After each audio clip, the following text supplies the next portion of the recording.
Chapter 7, Episode 25. Dealing with Snow and a New Branch of Slime Research. I continued my relaxed conversation with the gods, and the topic shifted from talking about farming to the weather when I was told that the winter was going to be much colder and bring more snow. A cold winter. Actually, this is closer to normal. Do you remember why you were sent to this world, Ryoma? To bring some magical energy over from Earth, right? Right. All of that magic that came with you is invigorating the entire world.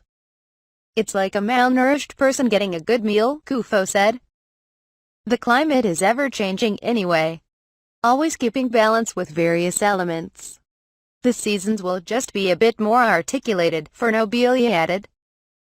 It sounded like the increased cold and snow was a good thing for the world, albeit with a bit of climate change.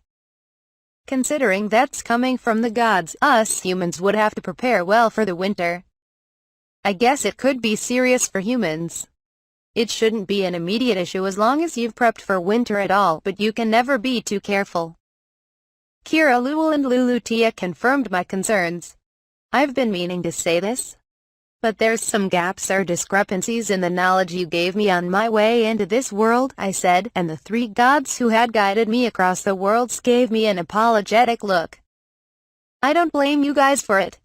It's all worked out, and it was the catalyst for me getting to know everyone at the Dukes. Even humans have different knowledge and outlooks depending on their culture or generation. Of course, the gods would see the world differently than humans did. Thanks for understanding, said Gain. The passage of time can be rather fuzzy when you've been around as long as we have. It's hard for us to keep track of centuries, let alone decades. Of course, that was a feeling I could never understand. As I realized that there would be more snow than usual, I was beginning to plan how to prepare for it and even create more jobs out of this. Sarah Lipta grinned. Another new venture? I'll start with prepping the city for snow, I think. Even if it only snows a little at a time, it could jam foot traffic if it piles up without melting. I could handle areas around my businesses with my slimes and magic, but I can't cover the entire city like that. Besides, if we're going to get heavy snow every year, it's best to start setting up for it now. What did you have in mind? I'll start by getting all hands on deck. There are still more workers coming in. I'll prototype some shovels and other tools from Earth that can work with the snow and ice. I have a few things in mind from my slime research too. Oh, and you're not dying to tell us about it. You're usually so excited about anything that has to do with slimes, Wilyeries said. Apparently, the gods would agree with my human acquaintances when it came to my excitement about slimes. It looks useful for getting rid of snow, but it has to be handled with care. Handled with care? What did you make, a bomb? Kufo was clearly joking, but he wasn't far off the mark there. Wait, did you really? No, not a bomb. I just happened to make something that resembled gunpowder during my experiments. How did we not know about this? Because I haven't told you before? There were so many other topics to discuss. I'll explain if you want to hear, I offered. I do. Ryoma, you already have the look in your eye, Tekken pointed out. I'll keep it quick then. It all started with the acidic cleaner I had made during the hot springs cleaning job in Fatoma, which I had created by mixing the excretion of the acid and sticky slimes. While that seemed like a simple process to me, I realized that I had never tried mixing what the other slimes produced. With so many different slimes to evolve and plenty of ways to utilize them on their own, it had never crossed my mind. Looking back on it, I wished I would have experimented with them a lot sooner, but didn't mention it to the gods since that was just my personal feeling. When I first created the acidic cleaner, I found a trace amount of powder at the bottom of the solution. I produced a vial from the item box and placed it on the table. And this is a sample of that powder. Oh. The gods seemed to recognize what it was immediately. When I ran appraisal on it, I got super water repellent powder tentative. A byproduct of mixing the acid of an acidic slime in the sticky solution of a sticky slime. A highly water-resistant powder. Flammable. Handle with care. Contains the magical energy of the slimes. Personally, I attributed the water-repelling properties of the sticky solution to this material. This came from mixing the excretion of slimes. The magic contained in each material had a reaction when they were mixed. The powder certainly piqued the interest of the god of technology Tekken and the goddess of academia Phronobilia. Judging by their reaction. Not to sidetrack, but is this something even the gods don't see often? It's not that. Well, I guess we don't usually see it in a form like this. It would certainly be a rare material for humans, Gain said. I will tell you that it's a similar material to magic stones and magic potions. It would take too long for me to explain anything more. This powder was looking to be something a lot more complex than I had thought. I'll take my time researching it. I appreciate that motivation as the goddess of academia. Keep it up. Getting back on track. This powder made me curious about what could come of mixing the secretions of other slimes, so I tried them out. What else would you do? I can just picture you having so much fun experimenting. Kufo and Lulutia seemed to share my sentiment, but I hadn't shown them my result yet. I produced the product. It was a black powder that looked like ground charcoal, but it had no sheen. The powder was made from the fertilizer of a scavenger slime and the deodorant slime's odor-absorbing solution. Well, it was kind of tricky. At first I was mixing them outside, in case it made any poisonous fumes when it suddenly boiled over and exploded. Wound up burning just about everything it splattered onto. I did manage to put it out quickly, though. Basically, it's a bit like a Molotov, an incendiary bomb, that is. A weapon designed to burn as much surface area as possible. Gave me a heck of a shock, that's for sure. I'm surprised you can laugh about it, Ryoma. So am I. Glad you weren't hurt. I had shields and an evacuation area ready for such emergencies. Nothing ventured, nothing gained, as they say. I didn't have to worry as long as I took all the necessary safety precautions. Anyway, I kept researching the powder and discovered that it can efficiently absorb light to release heat. I had experimented by dissolving the powder in a glass of water and putting it in the light. The result varied depending on the light source, but the solution started boiling and steaming after anywhere from a few seconds to a minute in sunlight. Within 3 minutes, all the water evaporated and the powder itself ignited. It produces a decent amount of heat just from sitting in the light, so I think I can figure out a way to use this on the snow. Scattering the powder on the snow would be enough to melt the snow, but that might lead to fires once the snow melted and eventually evaporated.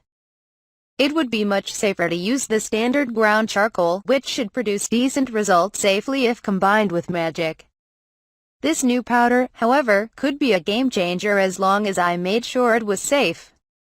Any ideas on those safety measures? Luluti asked. Yes. You'll have some time if you just want to figure it out by the end of the season, well, Yuri's added, but you won't have much time if you want it to be ready the next snow day. I do have an idea to prevent fires. In my previous life, especially when I was a kid, these things called incandescent bulbs were very common. Incandescent bulbs emit light and heat by conducting electricity through a filament. The earliest models of the light bulb used charred paper, although by the time they were mass-produced, charred bamboo was used instead. The electrified filament produced light and heat. The question was, why didn't the filament burn in the bulb? Because it was in a vacuum. Fire required a combination of fuel, heat, and oxygen to burn. By creating a vacuum inside the light bulb, it cuts off oxygen from the filament. As a result, the electricity only caused the filament to emit light and heat without burning. I see, so you're going to cut off its oxygen. Any idea of what you'll use to do that? The sticky slime's hardening solution. It resists heat and is clear, so I'm thinking of mixing the powder into it. I already discovered that the black powder won't emit heat in a lightless environment created by dark magic, so mixing it should be possible. I'm just concerned that the powder will change its properties when it's mixed into a secretion of sticky slime. I don't think that will be a problem. The water repellent powder seems very stable in powder form. I expect that the black powder is stable as well. If you're just going to stir it in, it shouldn't change or react at all. The same can't be said about the other stuff we know well. Cool. While I didn't know what Tekken meant by other stuff, he was curiously peering into the water-repellent powder from every direction. You want to take it? I offered. I can make some more when I get home, so I don't mind. Tekken had given me a sake cup before. Not that I considered this an equal exchange, but... Oh, yeah? I'll take you up on that. Just as Tekken said so, the vial vanished from his hand. Glad to see him excited about it. That reminds me. You got another thing up your sleeve? The black powder is the one that looks useful for the snow, but the other one. The one that's like a bomb, like Kufo joked, or gunpowder. This black powder isn't that. I mean, this one does look like gunpowder. It would be hard to use since it's light sensitive. Wait a minute. Since it caught on fire when the light hit it, could I make a bomb triggered by light? As long as I could prevent misfires, it could work like a time bomb too. Your mind's wandering to bomb making, Ryoma. Explain this other material. Oh, sorry, Kufo. I mixed the acid slime's acid and a fluff slime's fluff to make a cotton-like material that burns fast and bright. It reminded me of flash cotton. Nitrocellulose, which I had used once on Earth when I performed a magic trick at a work party. Nitrocellulose is also called single-base propellant based on how it's treated. I heard that's what they use in bullets. So it's exactly gunpowder. Except it's cotton. And that would be very cheap to make, wouldn't it? My slimes give me plenty of material. Easy to make. To be honest, it's extremely cost-effective. It's not uncommon for travelers from Earth to seek out guns. Many gave up in the process of figuring out the process and cost of manufacturing gunpowder. I never expected you to come across it like this. It was purely accidental. Besides, I'm not really into firearms, so I wouldn't know what to do with much gunpowder. Really? Tabuchi, a coworker I got along with, knew a lot about weapons. He told me all that stuff about flash cotton. He's told me a bunch of things, but I don't have comprehensive knowledge. The firearm I'm most familiar with is the revolver, but that's just because a few anime characters I liked used them. I'm clueless about the latest firearms. I had fired a gun a few times back when I went on a lot of business trips overseas. It never clicked with me, though, so it didn't strike my interest beyond trying it for the sake of it. I could use one, but it didn't sit right in my hand. Like it almost felt empty. I much preferred a bow and arrow if I were to choose a ranged weapon. Weapons I could reasonably make might be flaming arrows, dynamite, and a musket. Even then, I only have some basic knowledge of them. I have no experience using any of them, let alone making them. Personally, I'm more interested in peaceful applications like mining or demolition. I wouldn't mind researching firearms when I have the time. But if I do, I would keep it a secret except from Reinhardt and his people. I'd actually let them deal with it entirely. That would be wise, Kane assured, followed by Kufo and Lulutia. I felt like Reinhardt's waffle expression flashed before my eyes. Weird.